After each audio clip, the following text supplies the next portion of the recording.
calling in. Good, Matt. And he's going to let us give us his thoughts. So we're all going to try to gather as much information. If many of you recall, I think one of the best shows we ever had back in the day, and I think I put it together too. Jamie, maybe a little bit, but we had after the McQueen decision. Do you remember we had all the lawyers call in and discuss what it meant? And I think everyone had, actually some fireworks erupted a little bit. So people had different opinions. I don't expect that to happen. It's going to happen. We'll see. You know who we need on this show? Neil, I know. Brad Forrester. Oh, Brad, too. I think we need to get a hold of Brad. Brad, if you're out there, please call in. I will say this, that additional lawyers I mentioned, if any other lawyers want to call in and add their 2 cents, the call-in number is 224 803-3098. And I was going to say that we're supposed to hear from Schuyler Engel. Is not here. David Radoy is watering down his lighter. But what is the impact? Did you say watering down his lighter? That's right. What the hell does that mean? Nothing. We have Dan Haberman. Dan Haberman, who's running for Dave Trott's old seat that's been a Republican since 1935. And he, of course, is a Democrat who was born in the city of Detroit and has dedicated his life and career to the strength of the community. We're going to hear what his thoughts are on this. And we have a lot of guests tonight. A lot of guests. Detroit businessman, Democratic candidate for Michigan. Oh.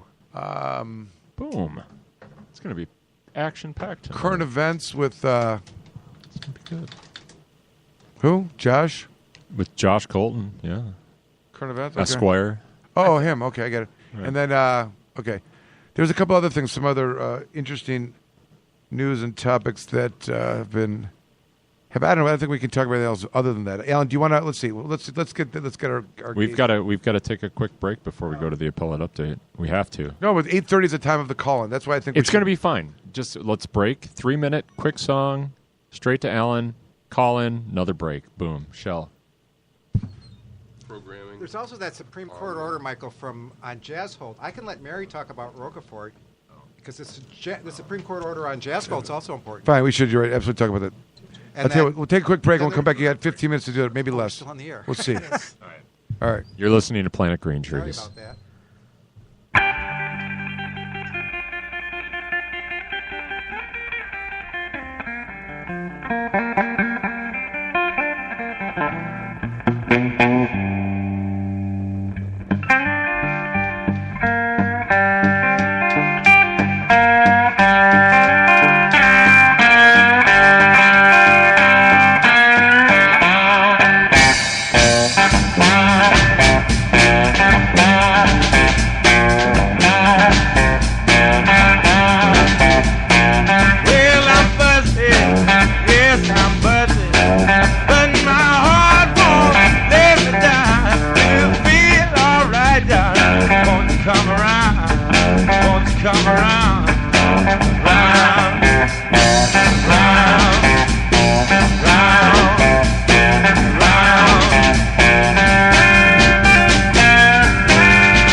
Alrighty, we're back. Thanks for staying with us. And as we mentioned, and as we let Alan go a little bit on the recent Court of Appeals and Supreme Court update. Alan, please take it away. Bum, bum, Oh, bum, come bum, on. bum. No music. Just go. Just kidding. Go ahead. If you got to use music, go ahead. All right, no, no, it's a warm-up. okay. It's I'm time, joking. Go Time ahead. for the appellate update. All right, the first case we're going to talk about is Oakland County case, People versus Jazz Zolt, Jazzczolt. It's the Supreme Court number 155377. Now, in this case, Oakland County Judge Rayleigh Chabot denied defendant any defense under the Medical Marijuana Act. This is before we had the retroactive effect of PA 283 from 2016. What this defendant was claiming was protected under the Medical Marijuana Act was making edible butter. He transferred leaves and trimmings to a third party, not a caregiver or someone associated with, but the purpose was to make marijuana butter. So this was July 25th, 2016. It was approximately 2 months before the legislature amended the law to allow for edibles and other equivalents. However, when they amended that law, PA 283, they made it retroactive. So after Judge Chabot denied this motion, the defendant asked for rehearing. That was denied. Then they asked the Court of Appeals for leave. That was denied. Big surprise. Then they asked the Supreme Court for leave, and to the Supreme Court's credit, they reviewed it and they realized that this making of marijuana butter is protected under the amendments. And so they sent it back to the Court of Appeals as on leave granted, but they ordered the Court of Appeals to send it back to the Oakland County Circuit Court, to Judge Chabot, to make more specific findings, because all her order said was that the transferring of leaves to someone under the medical was outside the Medical Marijuana Act. So now this person gets another shot at that. This was a very important interlocutory appeal because it's testing the retroactive effect of that new law that took effect. It actually took effect December 20th, 2016, but it was enacted on September 20th, 2016. Excuse me. The next really important Alan, case, you got to put those headphones on, bud. You're causing feedback. you can hear me better with the headphones on? Yeah, just keep them on. Yeah, you got to have headphones on or you make feedback, apparently. Oh, I'm sorry. It's not. Okay. This is a really important case. This is from January 3rd, 2018, from the Court of Appeals, and it's People versus Roquefort. Mary Chartier may be calling in on this case, but it's really another one in the line of cases that we had, starting with People versus Randall and then People versus Manuel, that says drying marijuana is not dried. Drying marijuana is not usable marijuana. But this opinion is really interesting because of the dissent. That we had 2 of the 3 judges say that the drying marijuana was not usable, and they ordered her conviction be reversed. The facts on this case are interesting, and I think important, because the police raided 4 days after harvest, and they seized 5.6 pounds or 5.8 pounds, depending on whichever opinion you're reading from the Court of Appeals.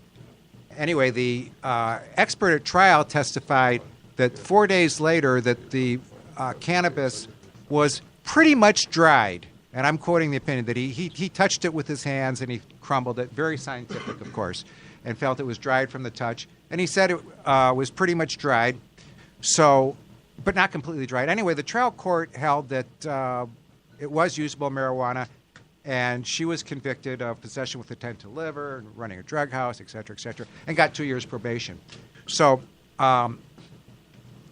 the defense attorney, who's also chair of the marijuana law section, Mary Chartier, filed an application for the Supreme Court.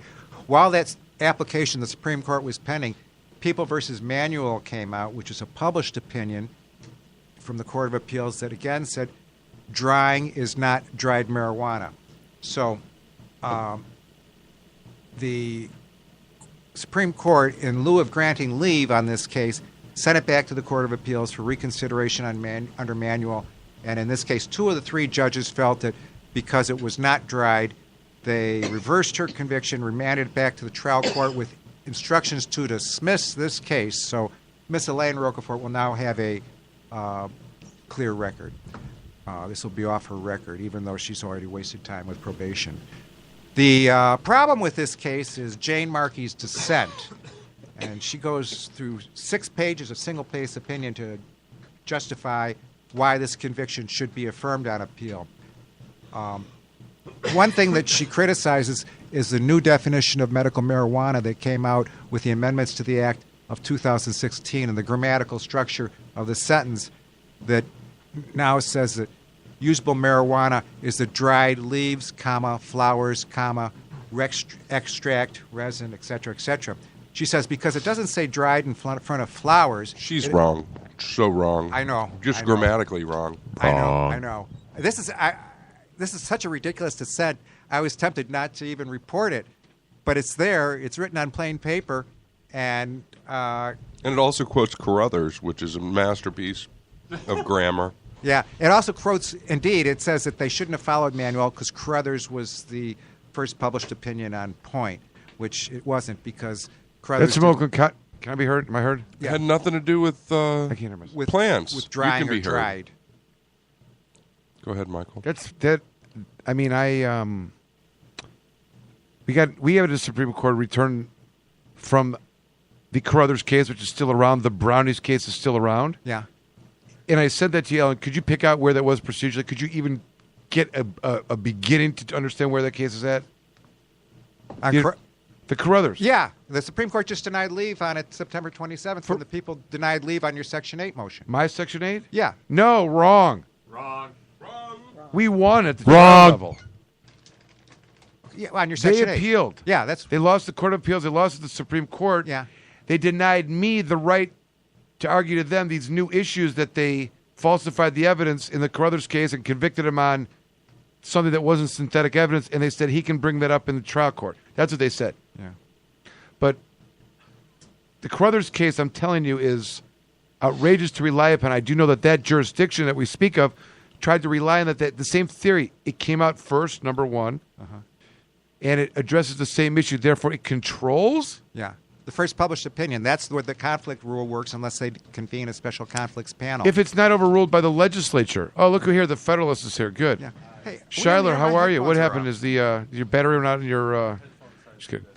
Welcome, please, Shiler Ingalls here, because he knows a lot about the Federalist and wants to offer an opinion about the things we're talking about. All right. All right. Alan's still going. So, Alan, the Rocket Fort. Hold on. Yeah. Rocket Fort, he's talking about Mary Chardet calling it in a few minutes. Yeah. Shiler did the whatever case. That's his case. Yeah, the other Shaler did the Jashold case, but we just reported it. Oh, so too bad you didn't get to talk. Alan stole your thunder. Yeah. Don't tell Alan a joke. He'll steal that, too. No, it's a great... It's a compliment to you. It's a great case because it tests the retroactive effect of PA 283 from last year and shows that the court recognizes it and then recognizes that marijuana butter is encompassed by that act and that this was a protected transaction. I'm trying to do caregiver to caregiver transfers. There you go. Yeah. In that case, is they not letting you? That was not touched upon. Remanded in trial court. It wasn't touched on in the opinion or the order.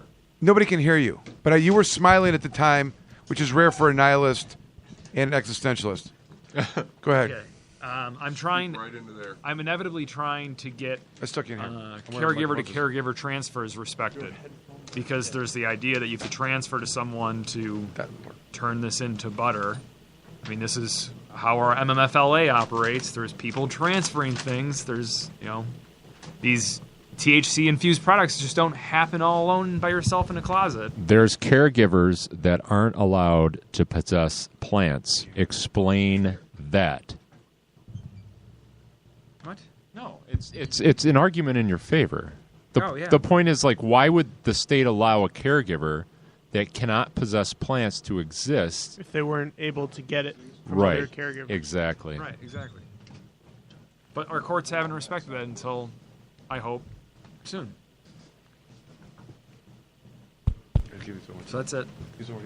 So that concludes the appellate update. Thank you for the time. What about the Carruthers? You didn't cover that one? It's not important? Can't I just plug in something? Are you going to trumpet us out, Well, the Alan? Supreme Court denied leave on December 27th. And Or you didn't report it? I haven't seen the Very